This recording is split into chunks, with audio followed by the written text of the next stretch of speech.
The train whistle screamed through the crisp October air of 1882, and Violet Orland pressed her gloved hand against the dusty window, watching the rugged terrain of Utah Territory roll past like a painting done in shades of rust and gold. She had left Boston 3 weeks ago with nothing but a worn leather trunk, a heart full of trepidation, and a single photograph of a man named Ethan Fuller who had answered her advertisement with promises she dared not believe. The other passengers in her car paid her no mind, which suited her just fine. Violet had spent the entire journey rehearsing what she would say when she met him, how she would respond if his letters had been nothing but elaborate lies, how she would survive if the photograph he had sent was decades old or belonged to someone else entirely. At 23, she had already endured more disappointment than most women faced in a lifetime. Her father had drunk himself into an early grave, leaving debts that swallowed their small bakery whole. Her mother had followed him within a year, her heart simply giving up the fight. Violet had worked as a seamstress, a laundress, and finally as a companion to an elderly woman whose grown children dismissed her the moment their mother passed, leaving Violet without references or prospects. The advertisement section of the newspaper had become her evening reading, and one day she had done something she never thought herself brave enough to do. She had placed her own notice, carefully worded to sound neither desperate nor demanding. Within a month, she had received 7 responses. 6 had been crude or clearly written by men who could barely string sentences together. But the 7th letter, penned in neat, thoughtful handwriting, had been different. Ethan Fuller had written about his ranch outside Moab, Utah Territory, about the red rock formations that glowed like fire at sunset, about the challenges of building something lasting in unforgiving country. He had been honest about the hardships, about the isolation, about the long winters and the struggle to make the land yield its bounties. He had not promised luxury or ease, but he had promised respect, partnership, and a genuine desire for companionship. His photograph showed a man in his late 20s with serious eyes and strong features, standing beside a horse with his hand resting on the saddle. Violet had read his letters dozens of times, searching for false notes, for signs of deception. She had found none, but experience had taught her that hope was a dangerous thing. Men could write whatever they wanted on paper. The truth would reveal itself soon enough. The train began to slow as it approached the station at Thompson Springs, where she would transfer to a stagecoach for the final leg to Moab. Violet smoothed her traveling dress, navy blue wool that had seen better days but was clean and properly mended. She tucked a stray curl of dark blonde hair back under her bonnet and took a steadying breath. When she stepped onto the platform, the dry air hit her immediately, so different from the humid climate of Boston. The sky stretched impossibly wide and blue, unmarred by factory smoke or city haze. Mountains rose in the distance, their peaks already dusted with early snow. Closer, the landscape was a study in earth tones, dotted with scrub brush and carved by wind and time into shapes that defied easy description. Miss Orland. A man approached, his hat in his hands, weathered face creasing into a smile. He was older, perhaps 60, with a thick gray mustache. "Name is Calvin Reed. Mr. Fuller sent me to fetch you." He would have come himself, but we had trouble with some cattle breaking through a fence up north, and he needed to ride out early this morning. Violet felt her stomach drop. Already an excuse, already a reason why he could not be bothered to meet her himself. She managed a polite smile. "I understand. Thank you for coming, Mr. Reed. Just Calvin, miss. Let me get your trunk." He hoisted it with surprising ease for a man his age. "We got about a 4-hour ride ahead of us, stagecoaches waiting. The journey to Moab proved to be unlike anything Violet had experienced. The road, such as it was, wound through terrain that seemed carved by giants. Massive red rock formations rose on either side, their surfaces striped and weathered.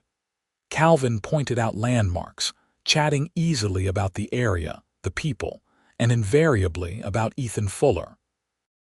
"Known Ethan since he was just a boy," Calvin said, his eyes on the road ahead. "His pa bought the land about 20 years back, brought the family out from Kansas. Ethan was maybe 8 or 9 then, grew up learning every inch of that ranch.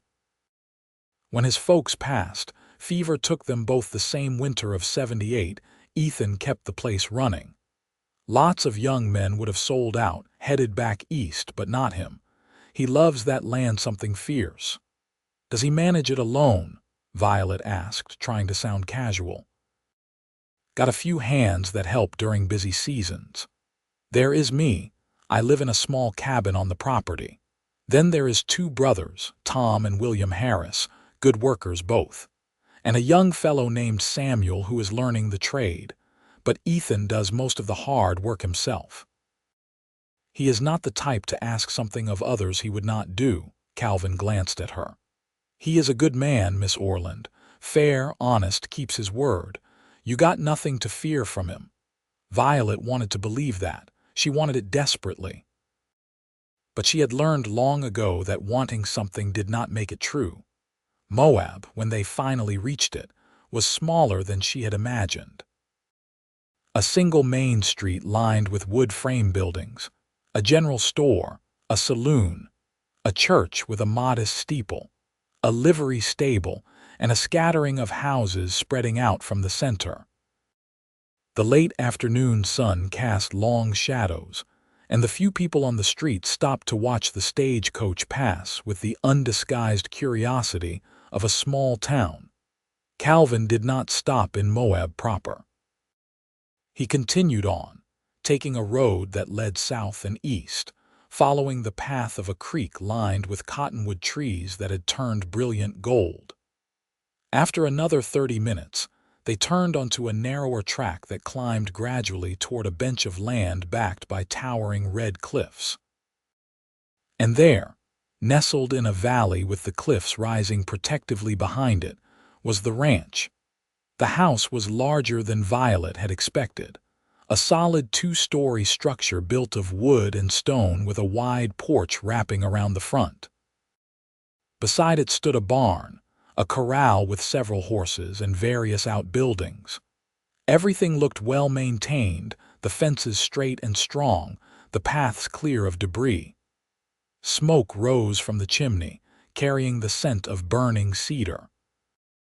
As the wagon rolled to a stop in front of the house, the front door opened and a man stepped out onto the porch. Violet's breath caught. Ethan Fuller was taller than she had imagined, well over 6 feet, with broad shoulders and the lean, muscled build of someone who worked hard every day of his life. He wore work clothes, denim trousers, a flannel shirt with the sleeves rolled to his elbows, dusty boots, and a bandana tied around his neck. His hair, dark brown and slightly too long, was pushed back from his face, and even from a distance she could see the intelligence and intensity in his eyes. He moved down the porch steps with an easy, confident stride, but as he approached the wagon, Violet noticed something that made her heart skip. His hands were clenched nervously at his sides, and there was a vulnerability in his expression that the photograph had not captured. "Miss Orland," he said, his voice deep and warm, with a slight roughness that suggested he spent more time talking to horses than people. "I apologize for not meeting you at the station. We had some trouble this morning, and I could not leave it unattended." Violet accepted his hand as he helped her down from the wagon, aware of the strength in his grip, the calluses that spoke of hard labor, the warmth of his skin even through her gloves. Calvin explained, "I understand that ranch work does not follow convenient schedules." Something in his eyes shifted, a flash of what might have been relief or appreciation.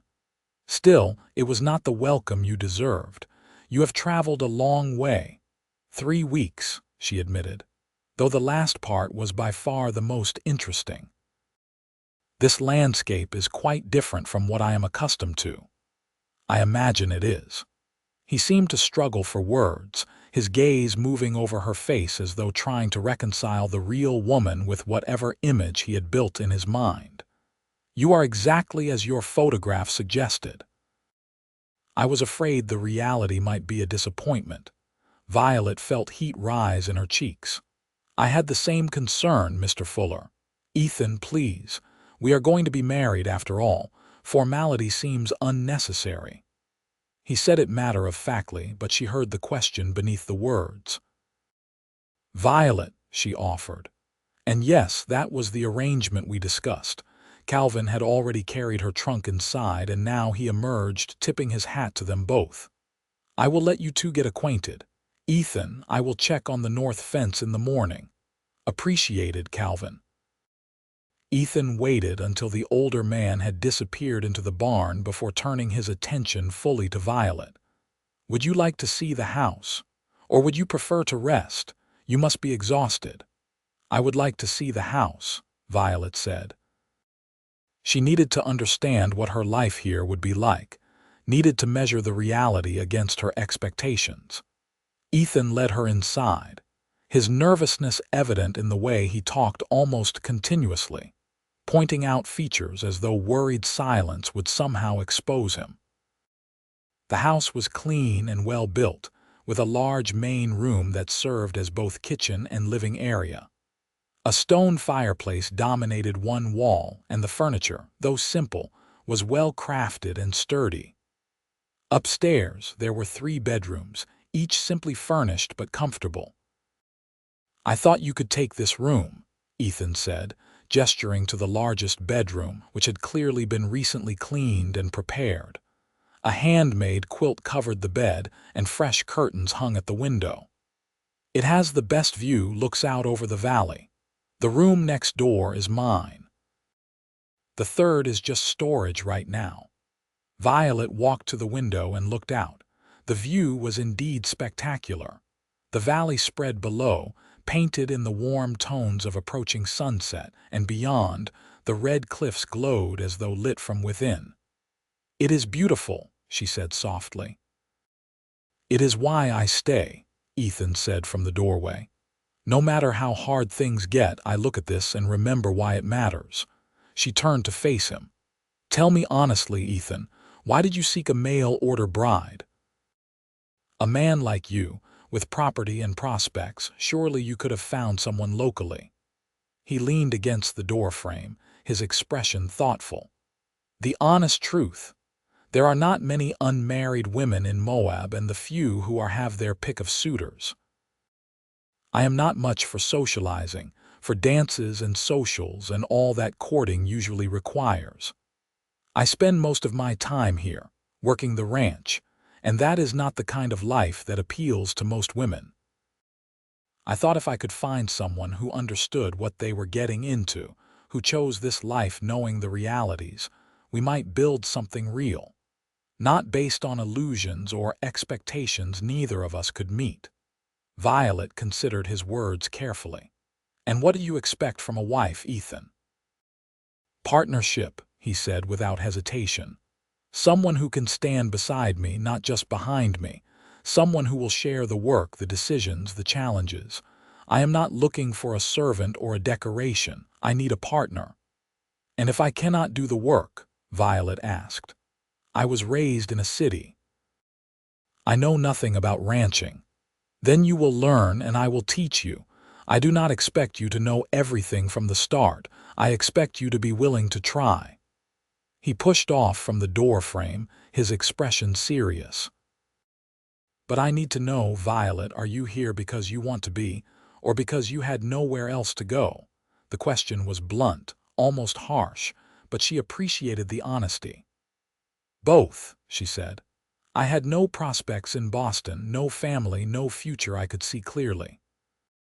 But I also read your letters and thought that maybe, just maybe, this could be something good. That maybe we could build something together. I am not here expecting luxury or ease. I am here hoping for respect, for honesty, and for the chance to create a life that matters." Ethan studied her for a long moment, and then his expression softened. "That is all I am hoping for too." The tension that had filled the room eased slightly. Ethan showed her the rest of the house, the kitchen with its cast iron stove and well-stocked pantry, the root cellar, the washroom. Everything was practical and functional, built to last. "I should probably start dinner," Ethan said, almost apologetically. "I am not much of a cook, but I can manage basic meals." "I can cook," Violet offered. "Let me." His relief was obvious. "That would be appreciated." "The pantry is stocked. Use whatever you need." Violet found herself settling into the rhythm of preparing a meal, her hands moving through familiar motions that grounded her. She found flour, lard, dried beans that had been soaking, salt pork, and some preserved vegetables. It was enough to make a simple but hearty stew and some bread. As she worked, Ethan tended to the fire, bringing in more wood, adjusting the damper on the stove. They moved around each other carefully, two strangers learning the space they would share. "There is a woman in town, Martha Cooper," Ethan said as he set the table. "She is the minister's wife. She agreed to marry us whenever we were ready. I thought we could go into town in a few days, give you time to settle in, make sure you still want to go through with it." Violet looked up from the stove. "You think I might change my mind?" "I think you have every right to," Ethan said. "This is a big decision, you should be certain. And will you be certain, or are these days also a test for me?" There was no accusation in her voice, only curiosity. "I am already certain," Ethan said quietly. "I was certain when I read your first letter, but I do not want you to feel trapped." They ate dinner in companionable silence, broken by occasional observations about the ranch, the weather, the plans for the winter. Violet learned that Ethan ran primarily cattle, with some horses and a small flock of sheep. He grew hay and feed crops, maintained orchards, and traded with the local tribes for goods he could not produce himself. After dinner, as Violet cleaned the dishes and Ethan banked the fire for the night, he said, "I will sleep downstairs tonight, give you privacy. There are extra blankets in the chest if you need them. It gets cold at night this time of year." "You do not have to sleep downstairs in your own home," Violet protested. "I do until we are married," Ethan said firmly. "It is the right thing to do." Violet felt something warm unfurl in her chest. Respect. He was showing her respect, giving her space and time. It was more than she had expected. That night, lying in the comfortable bed with the quilt pulled up to her chin, Violet listened to the unfamiliar sounds of the ranch. Wind in the eaves, the distant call of some night bird, the soft movements of the horses in the barn. She thought about Ethan downstairs, about his honesty, his clear expectations, his willingness to give her time. For the first time since leaving Boston, she allowed herself to hope that she had made the right choice. The next morning, Violet woke to the smell of coffee and found Ethan already up, dressed and preparing to head out. "Morning chores," he explained. "You are welcome to come with me if you want to see how things work, or you can take your time, settle in." "I will come," Violet said, surprising herself. "If I am going to live here, I should understand what that means." Ethan's smile was genuine, transforming his serious face into something approaching handsome. "Get some sturdy shoes on then. Ranch work is not kind to fancy footwear." Violet changed quickly, donning her most practical dress and the boots she had worn traveling. When she joined Ethan outside, the sun was just beginning to paint the eastern sky in shades of pink and gold. The morning routine was extensive. Ethan showed her how to feed the horses, where the grain was kept, how much each animal needed. He introduced her to each horse by name, pointing out their personalities and quirks. There was Copper, his riding horse, a steady gelding with intelligent eyes. There was Daisy, the gentlest mare, who would be perfect for Violet to learn on. There were several others, each with their own purpose and place. Then came the cattle, hundreds of them scattered across the rangeland. Ethan explained the rotation of pastures, the importance of water sources, the constant vigilance required to keep predators at bay and the herd healthy. "Winter is coming," he said, looking out over the land. "It will be hard. We will lose some cattle, no matter how well we prepare. The snow can come sudden and heavy. We will need to bring the herd closer to the ranch, make sure we have enough feed stored. It is going to be long days of hard work." "Then we should start preparing," Violet said. Ethan looked at her with something like wonder. "You are not afraid of hard work, are you? I have been working since I was 12 years old," Violet said. "I am not afraid of it. I am only afraid of being useless." "You could never be that," Ethan said quietly. The days fell into a pattern. Ethan worked from dawn until dark, and Violet worked alongside him, learning as she went. She learned to milk the cow, to gather eggs, to mend fences, to recognize when an animal was ailing. She learned to read the weather by the color of the sky, to spot trouble in the herd before it became a crisis, to anticipate what would be needed next. In the evenings, they would return to the house, tired and dirty, and Violet would prepare dinner while Ethan tended to the fire and the final chores. They would eat together, talking about the day's work, the challenges they faced, the small victories they had won. After dinner, they would sit by the fire, and Ethan would teach her about the ranch's business, showing her the ledgers where he tracked expenses and income, explaining his decisions about which cattle to keep and which to sell, how he determined when to plant and when to harvest. "You should know all of this," he said one evening, his finger tracing down a column of figures. "If something happens to me, you need to be able to keep the ranch running." "Nothing is going to happen to you," Violet said, but she appreciated the practicality of his thinking. "Accidents happen. Illness happens. I want you to be prepared." He looked at her seriously. "This ranch is our future, Violet, both of us. You should understand every part of it." 3 days after her arrival, they rode into Moab together. Violet wore her best dress, navy blue with black trim, and had arranged her hair as neatly as she could manage. Ethan had shaved and put on clean clothes, though he still looked more comfortable in work gear than anything else. The town was busy, Saturday being market day. People openly stared at them as they rode in, curiosity plain on their faces. Ethan ignored the attention, helping Violet down from her horse in front of the church, with the same quiet courtesy he showed her at home. Martha Cooper was a plump, cheerful woman in her 50s with sharp eyes and a kind smile. "So this is your intended," she said, looking Violet over with undisguised interest. "I am pleased to meet you, dear. We do not get many newcomers, and eligible young women are especially rare." "I am pleased to meet you as well," Violet said.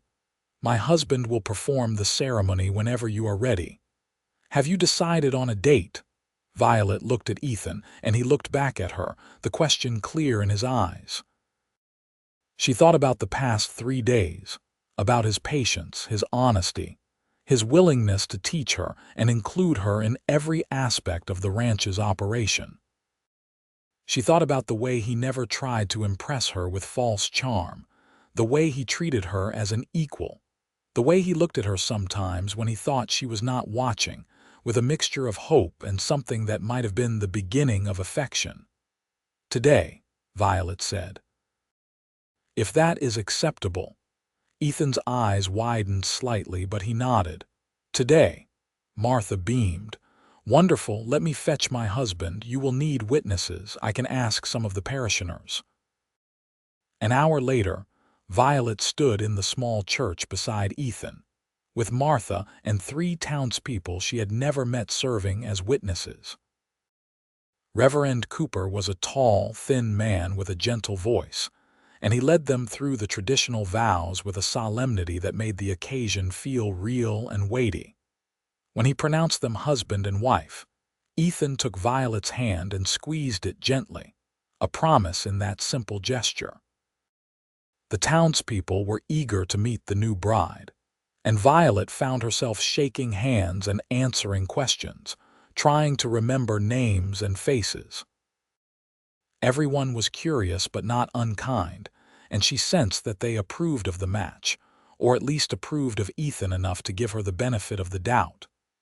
"You are a brave woman," one older lady said, "coming all this way to marry a stranger, but Ethan Fuller is a good man. He will treat you right." "I believe he will," Violet said, and meant it. They stopped at the general store for supplies, and Violet met the proprietor, a gregarious man named Simon Powell, who clearly knew everyone's business and was not shy about sharing it. "Heard you were coming," he said, loading their purchases into a crate. "Whole town has been talking about it. Ethan here has been a confirmed bachelor for so long, we were starting to think he would never settle down." "I was waiting for the right person," Ethan said, his eyes on Violet. "Well, you seem to have found her," Simon said. "Welcome to Moab, Mrs. Fuller. If you need anything at all, you come see me. Mrs. Fuller." The name settled over Violet like a new garment, strange but not unwelcome. The ride back to the ranch felt different. They were no longer strangers testing the waters of a potential arrangement. They were husband and wife, bound together by vows and law. The sun was setting as they approached the house, painting the red cliffs in shades of crimson and gold. Ethan helped Violet down from her horse, his hands lingering on her waist. "Are you all right?" he asked softly. "I know this is all happening fast." "I am all right," Violet said, and realized it was true. "Are you?" "Better than all right," Ethan said. He looked as though he wanted to say more, but instead he just took her hand and led her inside. That night, after a simple dinner, after the chores were done and the house was quiet, Ethan came to Violet's room and knocked gently on the door. "Come in," she said, her heart beating faster. He entered, still dressed, his hair damp from washing. "I want you to know," he said, his voice quiet but firm, "that I have no expectations tonight. We are married, yes, but you barely know me. I will not rush you into anything you are not ready for." Violet looked at this man who had shown her nothing but respect and honesty since the moment she arrived. "What if I am ready?" she asked softly. Something in Ethan's expression shifted, heat and tenderness mixing. "Then I would count myself the luckiest man in the territory." He crossed the room slowly, giving her time to change her mind to tell him to stop. But Violet did not want him to stop. When he reached her, he cupped her face in his hands, his touch gentle despite the calluses on his palms. "You exceeded every hope I had," he whispered. "Every single one." "And you exceeded mine," Violet said, rising on her toes to close the distance between them. The kiss was soft at first, tentative, 2 people learning each other. But it deepened quickly, want and need rising between them. Ethan's arms came around her, pulling her close, and Violet felt something inside her unfurl, some tight knot of fear and doubt loosening. This was right. This was real. That night, in the quiet darkness of the ranch house, with the wind whispering against the windows and the stars brilliant overhead, Violet and Ethan came together as husband and wife, their bodies learning what their hearts already knew. This was where they belonged. The weeks that followed were a whirlwind of work and discovery. Winter came early and hard, sweeping down from the mountains with driving snow and bitter cold. Ethan and the ranch hands worked constantly to keep the cattle safe, to break ice on water sources, to distribute feed. Violet worked beside them when she could, and when she could not, she kept the house warm, prepared hot meals, and tended to the endless tasks that kept a household running. She learned to shoot, because Ethan insisted she know how to protect herself when he was not nearby. She learned to ride, spending hours on gentle Daisy until she felt confident in the saddle. She learned to read the land, to spot the signs of approaching weather, to understand the rhythms of the ranch. But more than the practical skills, she learned Ethan. She learned that he was quiet in the mornings, needing coffee and silence before he could face conversation. She learned that he had a dry sense of humor that caught her off guard and made her laugh unexpectedly. She learned that he was fiercely protective of those he cared about, that he would work himself to exhaustion rather than ask for help, that he carried the weight of the ranch and all who depended on it as both burden and honor. And she learned that he loved her. He showed it in 1,000 small ways. The way he made sure she had the warmest coat before they went out. The way he listened when she talked about her life in Boston, never dismissing her experiences even when they were so different from his own. The way he touched her, with reverence and hunger mixed, as though he could not quite believe she was real. One evening in late November, as they sat by the fire after dinner, Ethan pulled her close and said, "I need to tell you something." Violet tensed slightly. "What is it?" "I love you," he said simply. "I know we have only been married a few weeks and maybe it is too soon to say it, but it is true. I love you, Violet. You are everything I hoped for and so much more than I dared to dream." Tears pricked at Violet's eyes. "I love you too," she whispered. "I did not expect to. I thought this would be a practical arrangement, a partnership built on mutual benefit. But you have given me so much more than that. You have given me a home, a purpose, a future. You have given me yourself." Ethan kissed her, slow and deep, the fire crackling beside them. "We are going to build something amazing here," he said. "I can feel it. This ranch, this life, it is going to be everything we make of it." As winter deepened, the ranch became an island unto itself, isolated by snow and cold. But inside the house, there was warmth and laughter. Violet learned to bake bread in the temperamental oven, filling the house with the scent of fresh bread and cinnamon. She learned to preserve food, to make soap, to card and spin wool. Ethan taught her to play chess, and they would spend evenings locked in strategic battles, trash talk and laughter mixing. Calvin would join them for dinner once a week, bringing news from his own observations and providing another perspective on the ranch's operations. He watched Violet and Ethan with undisguised approval. "You two are good together," he said one evening. "I have known Ethan since he was a boy, and I have never seen him this happy." "I have never been this happy," Ethan admitted, his hand finding Violet's under the table. Christmas came, and Violet insisted they celebrate properly. She made a feast with their limited supplies, baked cookies and pies, and even fashioned simple decorations from pine boughs and ribbon. Ethan gave her a beautiful saddle he had commissioned from a craftsman in town, worked leather with her initials tooled into it.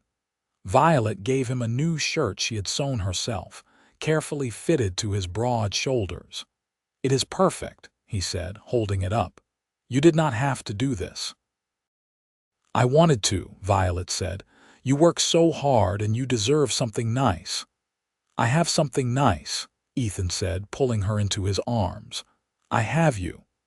As January turned to February, Violet began to notice changes in her body. She was tired more often, her appetite unpredictable, and her monthly courses had not come. She suspected what it meant but said nothing, not wanting to raise hopes until she was certain. When she was 2 months along and could no longer deny the truth, she told Ethan one evening after dinner. "I am with child," she said simply. Ethan froze, his coffee cup halfway to his mouth. Then he set it down carefully and turned to face her fully. "Are you certain?" "As certain as I can be without a doctor's confirmation." A smile spread slowly across Ethan's face, transforming it into something radiant. "A baby," he said wonderingly. "We are going to have a baby." He swept her into his arms, holding her close, and Violet felt his heart racing against hers. "I am going to be a father," he whispered. "And you are going to be a mother, our child, Violet, our family. Are you happy?" she asked, needing to hear it. "Happy does not begin to cover it," Ethan said. "I am overwhelmed, terrified, elated, all of it at once." They made plans immediately. Ethan insisted Violet reduce her workload, worrying about her overexerting herself. Violet insisted she was perfectly capable of continuing most of her tasks, at least for now. They compromised as they had learned to do, finding a balance that satisfied them both. As spring arrived, the ranch came back to life. Calves were born, the land turned green, and the work intensified. Violet's pregnancy progressed, her belly swelling as the baby grew. Ethan was constantly attentive, sometimes overly so, making her laugh with his hovering concern. "I am having a baby, not dying," she said one afternoon when he tried to prevent her from carrying a basket of laundry. "I know, but I worry," Ethan admitted. "My mother died in childbirth with what would have been my younger sister. I know the risks." Violet softened immediately, understanding his fear. "I am strong and we will get help when the time comes. Martha Cooper said she has helped with dozens of births. I will be fine." "You have to be," Ethan said fiercely. "I cannot lose you, Violet. You are my whole world now." In early September, Violet went into labor. Martha came to the ranch immediately, bringing with her experience and calm authority. Ethan was banished from the room, and he paced the porch like a caged animal, Calvin keeping him company and trying to distract him with conversation. The labor was long and difficult, lasting through the night and into the following day. Ethan heard Violet cry out several times, and each sound was like a knife to his heart. He prayed more fervently than he ever had in his life, bargaining with God for her safety. Finally, as the sun climbed toward its peak, the sound of a baby's cry pierced the air. Ethan was on his feet immediately, but Calvin held him back. "Give them a moment, son. Let Martha do her work." It felt like an eternity before Martha opened the door, her face tired but smiling. "You have a son," she said. "A healthy, strong boy, and your wife is exhausted but well." Ethan pushed past her into the room. Violet lay in bed, pale and sweaty, her hair plastered to her forehead. But she was smiling, and in her arms was a tiny bundle wrapped in a blanket. "Meet your son," she said softly. Ethan approached slowly, almost afraid to breathe. He looked down at the tiny face, the miniature features, the shock of dark hair. His son. His and Violet's son. "He is perfect," Ethan whispered, reaching out to gently touch the baby's cheek. "You are perfect." "Thank you, Violet. Thank you for him, for being strong, for being here. We did it together," Violet said. "Just like everything else." They named him James after Violet's father, with the middle name of Robert after Ethan's. Little James Fuller proved to be a healthy, hungry baby with strong lungs and his father's determination. The ranch settled into new rhythms, shaped around the needs of an infant.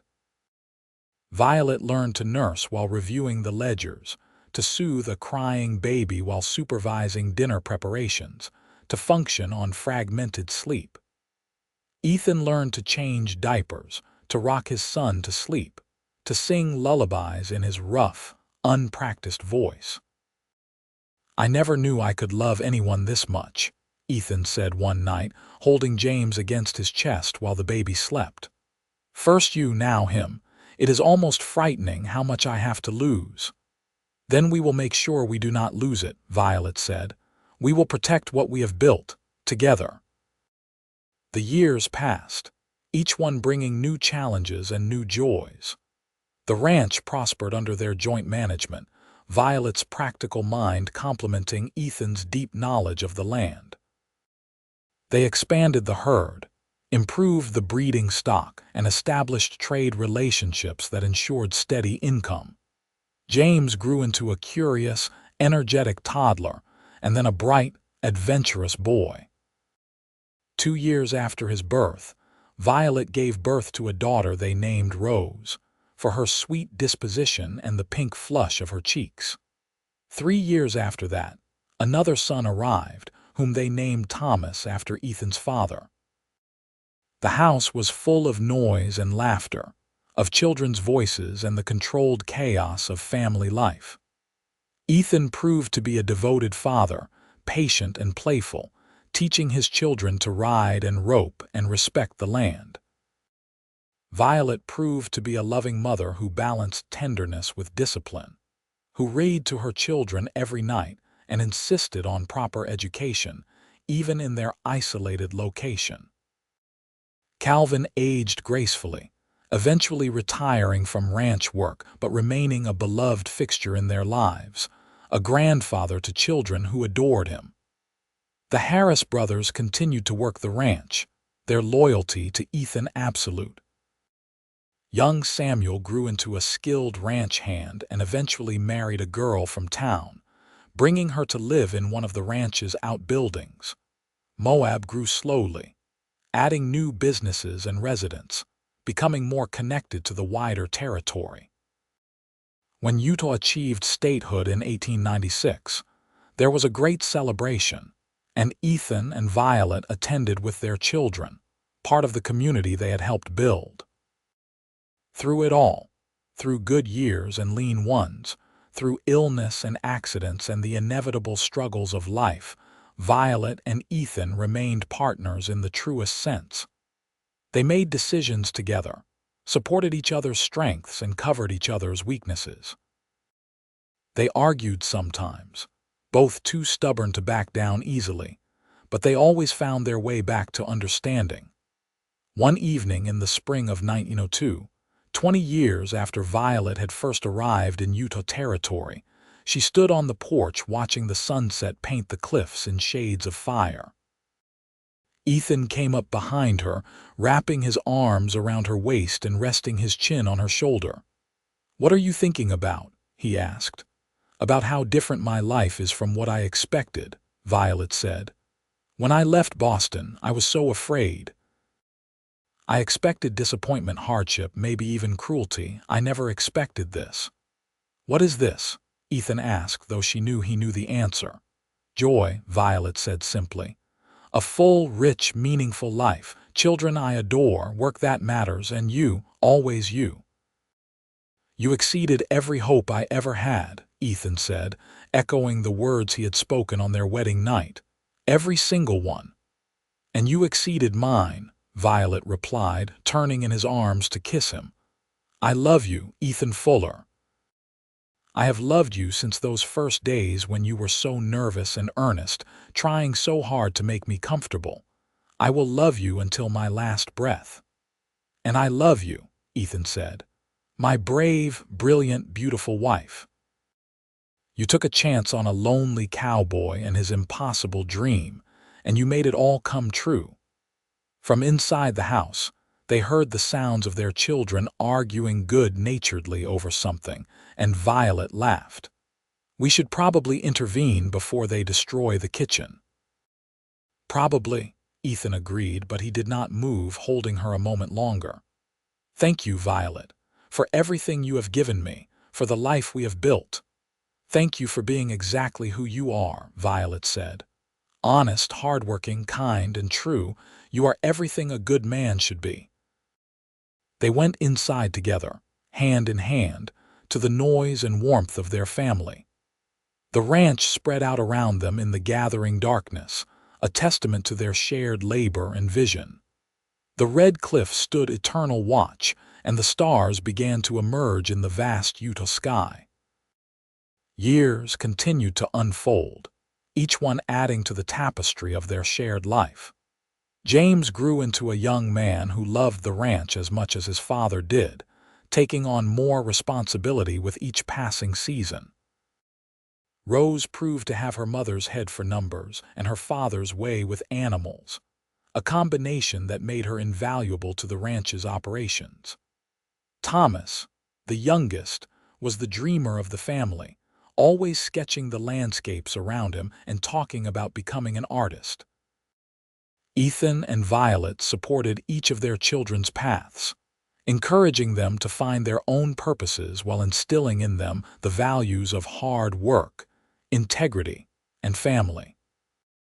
They added more buildings to the ranch, modernized where it made sense, and held firm to traditions when those mattered more. Calvin passed away peacefully in his sleep in the winter of 1905, and the entire family mourned him. They buried him on a hill overlooking the ranch he had helped build, under a headstone that read, "A good man and true friend." Ethan spoke at the service, his voice breaking as he talked about the man who had been like a second father to him. Violet stood beside her husband, her hand in his, providing silent support. She had learned over the years that Ethan's emotions ran deep, though he rarely showed them to anyone but her. That night, in the privacy of their bedroom, he wept for Calvin and she held him, offering comfort with her presence and touch. The ranch continued to thrive. Ethan's careful management and Violet's sharp business sense proved to be an unbeatable combination. They weathered droughts and harsh winters, fluctuating cattle prices and changing markets. They adapted, innovated, and persevered.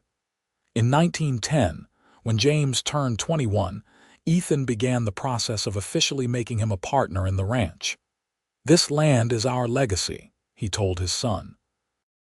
"Your mother and I built it together, and now we are passing it to you. Not as a burden, but as an opportunity. Take what we have created and make it even better." James, who had grown into a tall, serious young man with his father's work ethic and his mother's intelligence, accepted the responsibility with pride. "I will make you proud," he promised. "You already have," Violet said, hugging her firstborn. "Every single day." Rose, at 19, had caught the attention of a young lawyer in town, a smart, ambitious man named David Preston. Ethan was protective, interrogating the young man thoroughly before allowing him to court Rose. But David proved himself worthy, showing respect for Rose's intelligence and independence, never trying to diminish her but rather celebrating her strengths. When David asked for Rose's hand in marriage in 1911, Ethan gave his blessing, though not without a stern warning about treating his daughter well. The wedding was held at the ranch, a grand affair that brought together family and friends from across the territory. Rose was a radiant bride, and David a grateful groom, and Violet wept happy tears as she watched her daughter begin her own journey. Thomas, at 16, announced his intention to study art formally, perhaps back east at one of the prestigious schools. Ethan struggled with this initially, unable to understand why anyone would choose art over the tangible, practical work of ranching. But Violet reminded him that each child must find their own path.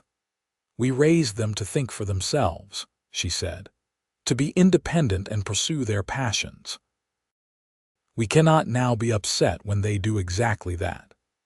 Ethan eventually came around, though it took several long conversations with Thomas about what art meant to him, why it mattered, how it was not a rejection of the family but an expression of different gifts. By the time Thomas left for school in Philadelphia in 1912, Ethan was able to embrace him and wish him well without reservation. With the children grown and increasingly independent, Violet and Ethan found themselves with more time for each other. They took rides into the canyons, exploring places they had never had time to visit during the busy years of child rearing. They sat on the porch in the evenings, talking about everything and nothing, comfortable in the silence as much as the conversation. "You ever regret it?" Ethan asked one evening. "Leaving Boston, coming here, tying yourself to this life?" "Never," Violet said firmly. "Not once. This is where I was meant to be, with you." "I cannot imagine my life without you," Ethan said. "I try sometimes to remember what it was like before you came, and it is like trying to remember a dream, distant and unreal." "We have built something remarkable," Violet said, looking out over the ranch. "Not just the property, but the family, the legacy. We have created something that will last beyond us." In 1915, Rose gave birth to Ethan and Violet's first grandchild, a girl named Clara. Violet wept when she held the tiny infant, overcome by the weight of time and continuity. This was her daughter's daughter, a continuation of the family line, proof that what they had built would endure. Ethan was equally moved, though he hid it better. "Another generation," he said softly. "Our family growing, spreading roots." James married in 1916, choosing a strong, capable young woman named Sarah who took to ranch life with the same determination Violet had shown decades earlier. Ethan and Violet watched with pride as their son began building his own family, creating his own version of the life they had modeled. The years of World War I brought anxiety and hardship. Several young men from Moab enlisted, and the community waited nervously for news from the front. The Fullers contributed to war efforts, sending supplies and supporting families whose primary breadwinners had gone to fight. Thankfully, Thomas was still in school and James was considered essential to food production, sparing them the worst fears. When the war ended in 1918, the celebrations were tempered by the losses the community had suffered. But there was also hope, a sense that the world was changing, moving forward into a new era. As the 1920s began, Ethan was in his 60s, his hair gray, his body bearing the marks of decades of hard labor. But he was still strong, still active, still deeply involved in every aspect of ranch operations. Violet, in her early 60s, had aged gracefully, her hair silver, her face lined with the marks of laughter and sunshine, her mind as sharp as ever. They sat together one evening in the spring of 1922, 40 years almost to the day since Violet had first arrived. The house was quiet, the children grown and gone to their own lives, though they visited regularly. The ranch was running smoothly under James's increasingly capable management. 40 years, Ethan said wonderingly. "It has gone so fast." "And so slow," Violet said. "I can remember every moment, every challenge, every joy. It feels like a lifetime and like yesterday all at once."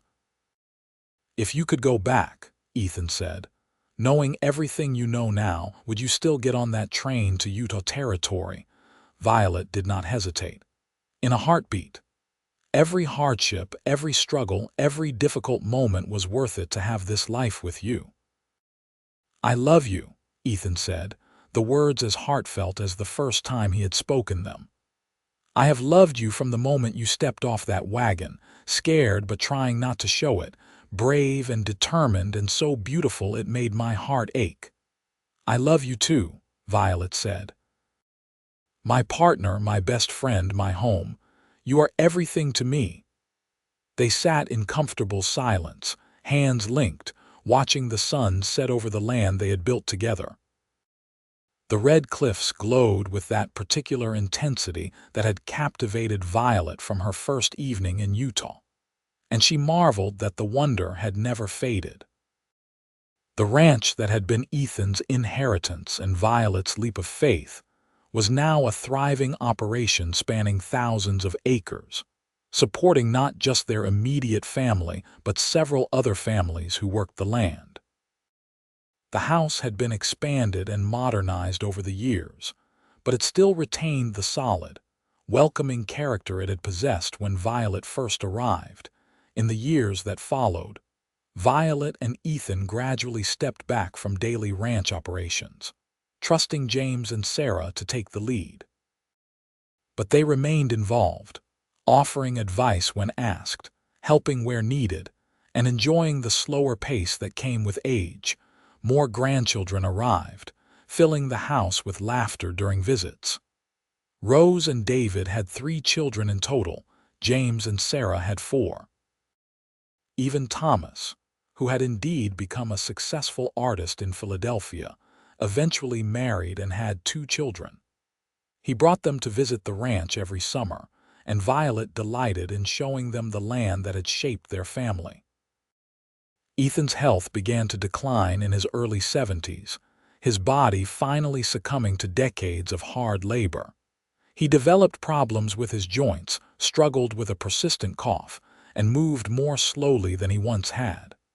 But his mind remained sharp, and his spirit undimmed. "I am not ready to go yet," he told Violet when she worried about him. "I have too much to live for." "Then you will stay," Violet said firmly. "I am not finished with you yet, Ethan Fuller," he laughed, the sound rough but genuine. "Yes, madam." In the spring of 1930, just after their 48th wedding anniversary, Ethan suffered a serious bout of pneumonia. The doctor came from town, doing what he could, but the infection was severe and Ethan's age worked against him. For 3 days, Violet barely left his side, tending to him with the same devoted care she had given to their children when they were sick. She bathed his fevered brow, encouraged him to drink, and held his hand through the worst of it. On the 3rd night, his fever finally broke and the doctor cautiously declared him on the mend. Violet wept with relief, and Ethan, weak but conscious, squeezed her hand. "I am not leaving you yet," he whispered. "We still have time," and they did. Ethan recovered, though he was frailer afterward, more conscious of his mortality. He and Violet made the most of every day, taking short walks, sitting together in companionable silence, talking about memories and plans for the family's future. "I need you to promise me something," Ethan said one evening. "Anything," Violet said. "When I am gone, do not mourn too long. You have so much life left to live, so much more to give. Stay here on the ranch if it makes you happy, but do not let grief consume you. Live, Violet, keep living." "I will not promise that," Violet said fiercely, "because you are not going anywhere for a very long time. We are going to celebrate our 50th anniversary and our 60th if we are lucky. Stop talking about leaving me." Ethan smiled. "All right, we will live forever then, you and I." "That is more like it," Violet said, and remarkably, they had many more good years together.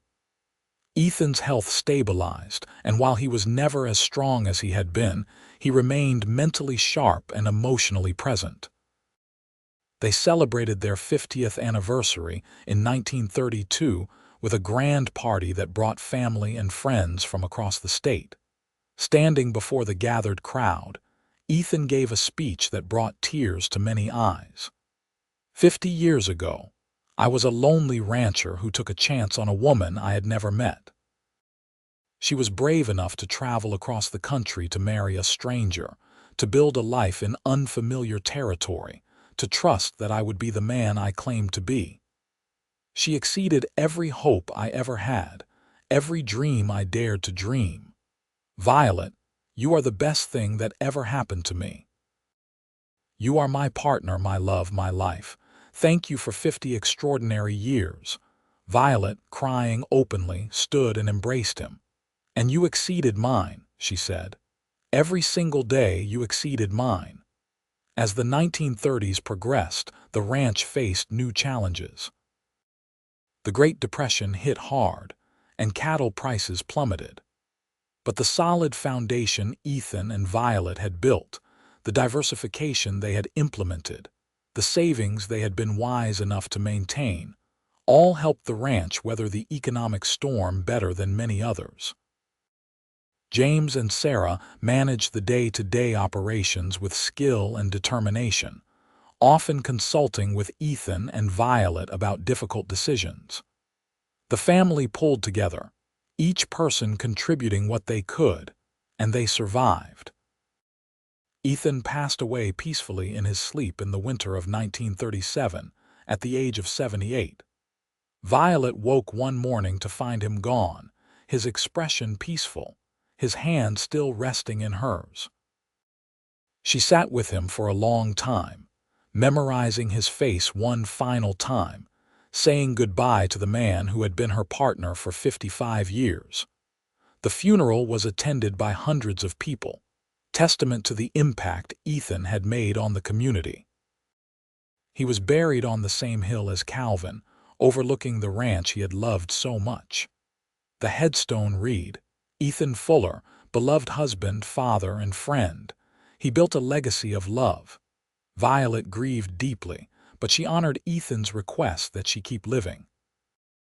She remained on the ranch, helping where she could, spending time with her grandchildren and great-grandchildren, and writing down the stories of their life together so that future generations would know where they came from. She lived another 12 years, dying peacefully in her sleep in 1949 at the age of 90. Her children found her in her favorite chair on the porch, a blanket over her lap, her face serene. In her hand was an old photograph of Ethan, taken when he was young and strong, standing beside his horse. They buried her next to Ethan, under a headstone that read, "Violet Fuller, beloved wife, mother, and matriarch. She made every hope a reality." The ranch continued to thrive under the stewardship of James and his children after him. The legacy Ethan and Violet built, born from a mail-order bride advertisement and nurtured by love, hard work, and partnership, endured through generations. The red cliffs still stand watch over the land, and the house, though modernized, still echoes with the love story that began there more than a century ago. Their great-great-grandchildren work the land now, carrying forward the values of integrity, partnership, and devotion that Ethan and Violet embodied. And sometimes, in the quiet of evening, when the cliffs glow crimson and the stars emerge brilliant overhead, those who know the story swear they can feel the presence of the couple who started it all. The mail-order bride who arrived expecting disappointment, and the cowboy who exceeded every hope she ever had.